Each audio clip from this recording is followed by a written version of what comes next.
Gambut merupakan hamparan yang sangat fragile. Gangguan pada hamparan gambut menimbulkan banyak permasalahan.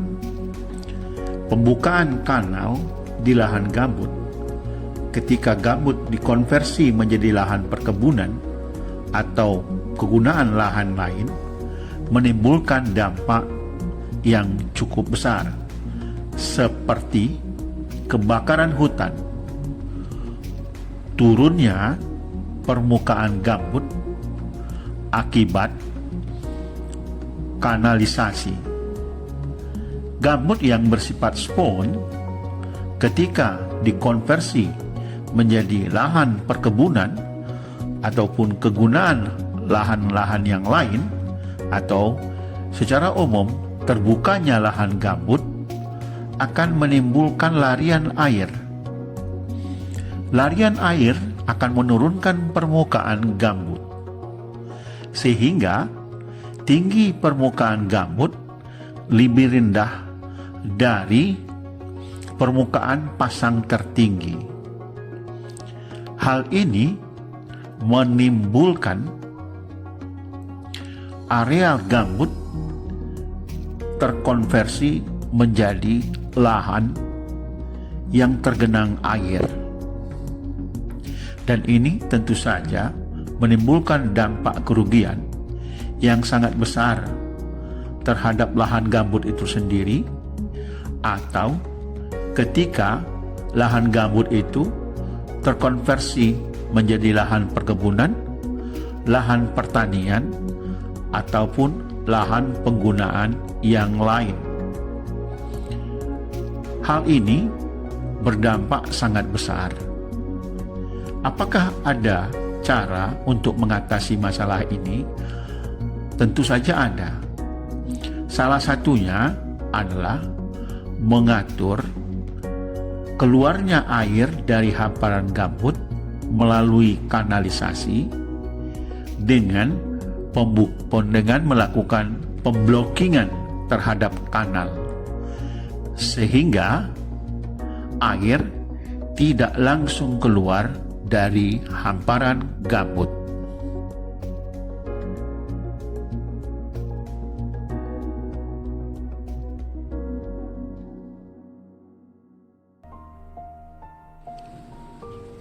Pada kegiatan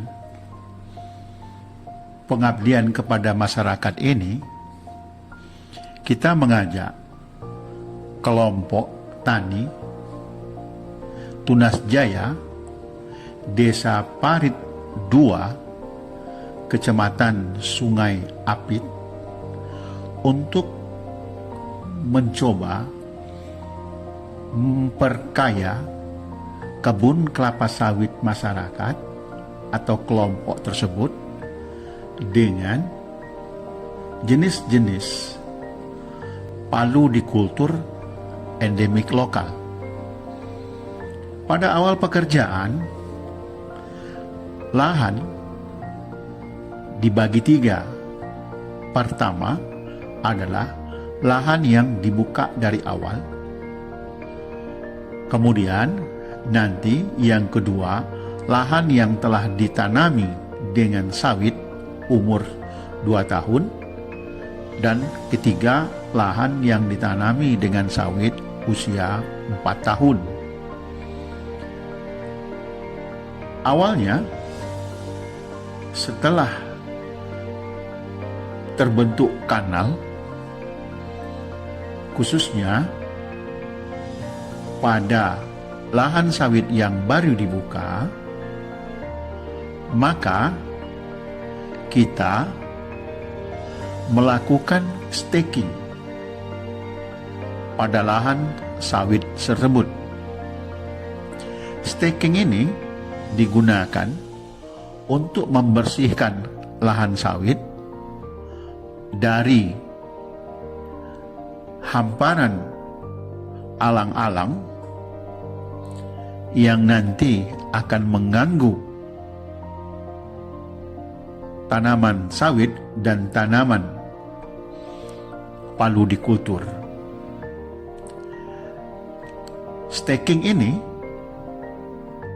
digunakan selain untuk membersihkan lahan, juga digunakan untuk menggali kanal,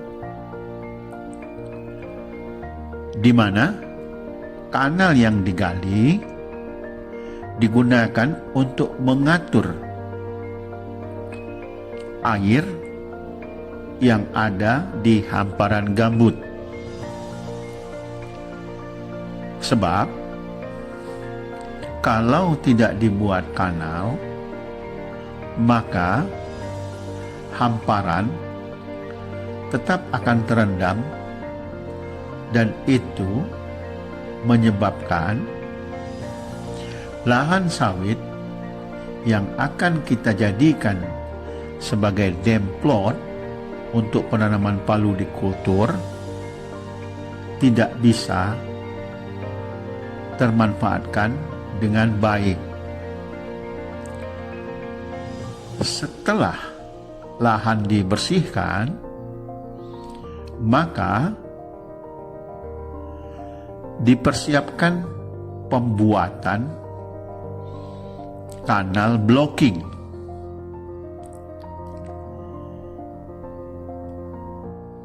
Pada video ini terlihat kanal yang telah ada harus di blocking. Sebab kalau tidak di blocking, maka air yang ada di kanal akan sulit untuk dikendalikan.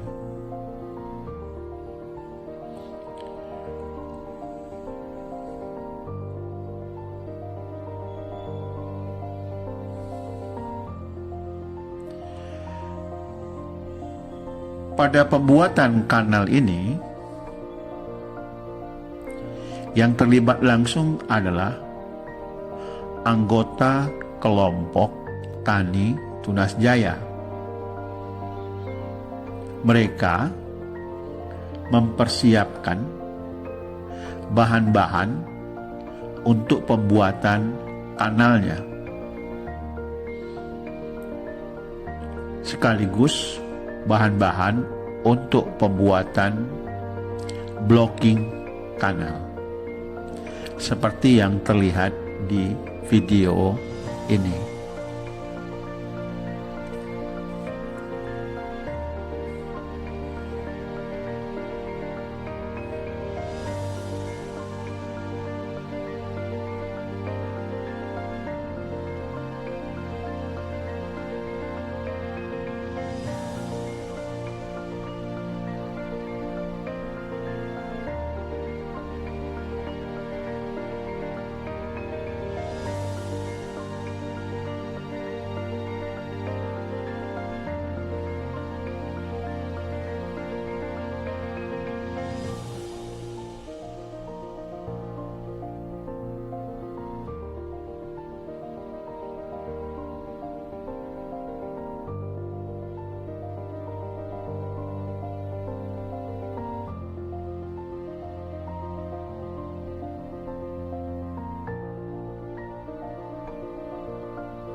Selanjutnya, dengan mengambil contoh pada hamparan gambut penanaman 1 tahun, maka dijelaskan kepada anggota kelompok Tani Tunas Jaya tentang keanekaragaman jenis palu di kultur yang dapat ditanam dengan cara mengkombinasikannya dengan tanaman sawit.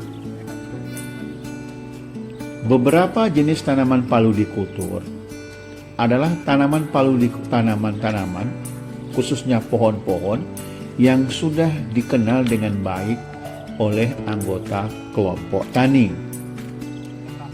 Contohnya adalah puna, pulai, meranti rawa, bale ngaran,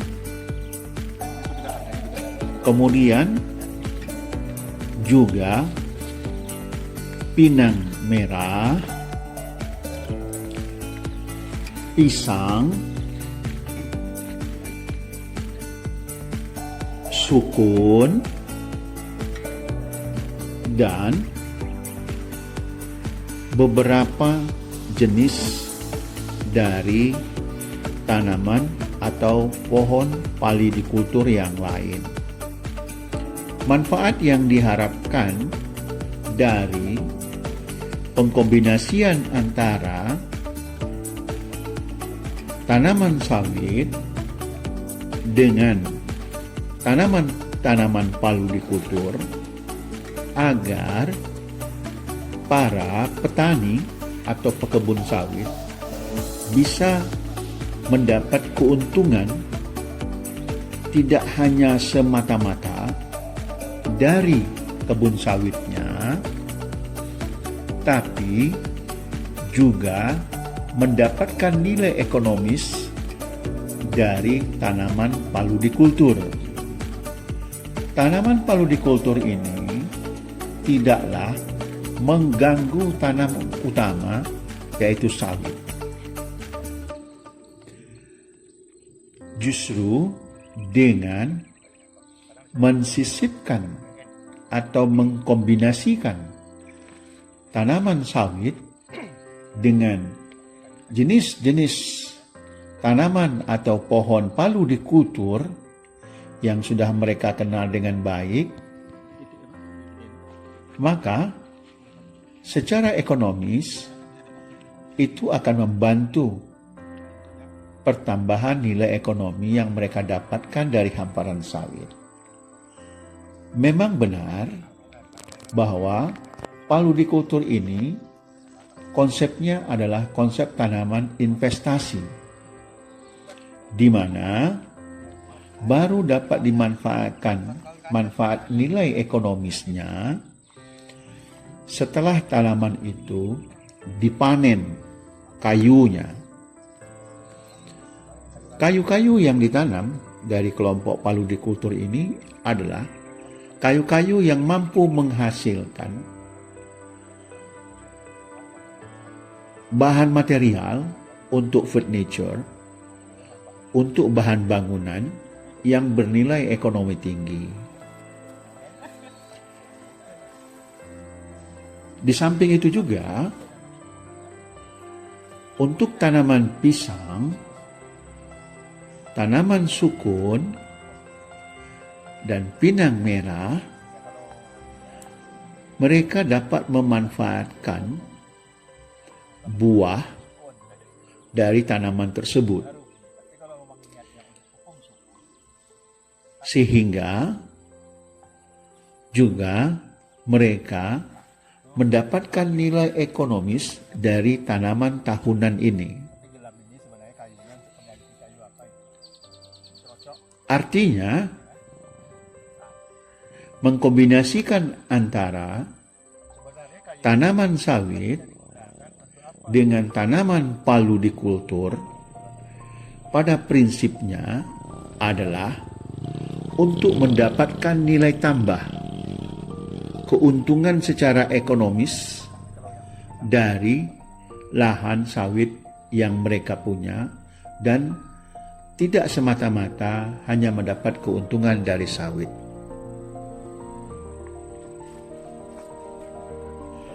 Berikut ini adalah pengkombinasian antara tanaman sawit dengan jelutung rawa.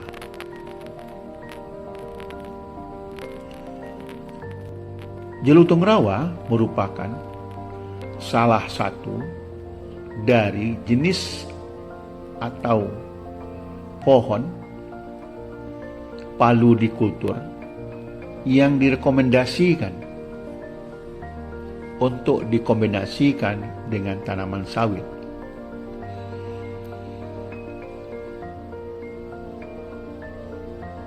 Tanaman jelutung rawa ditanam di sekeliling kebun sawit. Artinya, sawit sebagai tanaman utama tidak terganggu oleh tanaman jelutung rawa. Tanaman jelutung rawa ini menghasilkan getah, yang nilai getahnya lebih banyak dibandingkan dengan getah karet dan harganya juga lebih mahal dari getah karet. Di samping jelutung rawa, juga tanaman sawit dapat dikombinasikan dengan tanaman paludikultur yang lain, yaitu tanaman pulai. Tanaman pulai ini merupakan salah satu paludikultur yang direkomendasikan pada hamparan kebun sawit. Tanaman pulai tidak mengganggu tanaman sawit. Tanaman pulai ini kayunya bernilai ekonomi tinggi, khususnya untuk kayu pertukangan dan kayu bangunan serta kayu furniture. Tanaman pulai banyak ditemukan di rawa-rawa dan masyarakat atau anggota kelompok Tani Tunas Jaya pun sudah mengenal dengan baik budidaya tanaman pulai. Ini adalah demplot tanaman pulai yang dikombinasikan pada tanaman sawit, di mana tanaman sawit yang telah berusia hampir sekitar 13 tahun tidak mengalami gangguan apapun dari keberadaan tanaman pulai. Artinya, tanaman pulai dapat menjadi tanaman investasi yang bernilai ekonomi tinggi yang ditanam pada hamparan sawit tanpa mengganggu harapan sawit itu sendiri. Tanaman pulai ketika dipanen pada usia 15 atau 20 tahun, dan itu setara dengan satu masa kehidupan sawit, karena sawit pada usia 20 tahun sudah harus mulai di-replanting kembali. Artinya, ketika tanaman sawit di-replanting, maka di saat itu pula tanaman pulai atau paludikultur pulai sudah bisa dipanen. Di samping tanaman pulai, maka di hamparan sawit pun bisa ditanami dengan tanaman albizia. Ini adalah contoh ketika terjadi pengkombinasian antara tanaman sawit dengan albizia. Serta dapat juga hamparan sawit dikombinasikan dengan tanaman pisang. Tanaman pisang yang ditanam ada yang memang difokuskan untuk diambil buahnya, ada yang memang difokuskan untuk diambil daunnya. Tanaman pisang, khususnya ini adalah pisang kepok yang dikombinasikan pada hamparan sawit. Dia bernilai tinggi. Di samping pisang, juga hamparan sawit dapat dikombinasikan dengan tanaman pinang. Di Kecamatan Sungai Apit sudah terdapat beberapa demplot yang dibuat oleh masyarakat dengan cara menggabungkan tanaman sawit dengan tanaman pinang, khususnya pinang batara. Saat ini harga buah pinang cukup mahal. Berdasarkan informasi dari pekebun yang mengkombinasikan antara sawit dengan pinang, maka tidak ada permasalahan terjadinya kompetisi antara pinang dengan sawit. Artinya, masing-masing tanaman menghasilkan tanpa mengganggu sama sekali. Dan hal ini sangat menguntungkan petani karena mereka mendapatkan dua komoditas pada satu hamparan, yaitu komoditas sawit dan komoditas pinang, serta komoditas-komoditas tanaman paludikultur yang lain, dan itu akan mempengaruhi pertambahan nilai ekonomi yang mereka dapatkan.